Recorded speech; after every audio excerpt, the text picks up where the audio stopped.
اللہ فرماتا ہے کسی کو تکلیف دے کر مجھ سے اپنی خوشی کی دعا مت کرنا، لیکن اگر کسی کو ایک پل کی خوشی دیتے ہو تو اپنی تکلیف کی فکر مت کرنا۔ تکلیفوں سے گھبرایا نہ کرو، یہ تو تمہیں اللہ کے قریب کرنے کے لیے آتی ہیں۔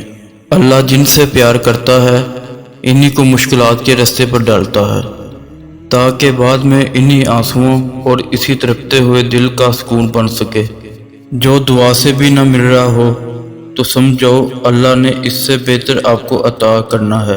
تم کون ہو، کیا ہو، یہ اللہ کے سوا کوئی نہیں جان سکتا، تو پھر کیوں لوگوں کی باتوں کو تم نے دل سے لگا لیا ہے؟ اللہ جب تمہیں قطرہ مانگنے کی ہمت دیتا ہے تب اس نے تمہارے لیے پورا سمندر تیار کر رکھا ہوتا ہے۔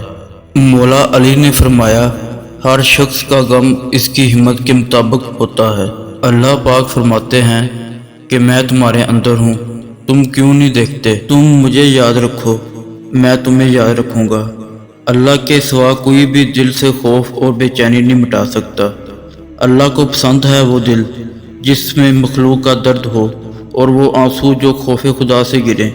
صرف اللہ ہی ہے جو ایک سجدے سے اپنا بنا لیتا ہے۔ سفر چاہے کسی انسان سے محبت کا ہو یا پروردگار کی طرف سے ہجرت کا، مسافر وہی قبول ہوتا ہے جو ایک در کا ہو۔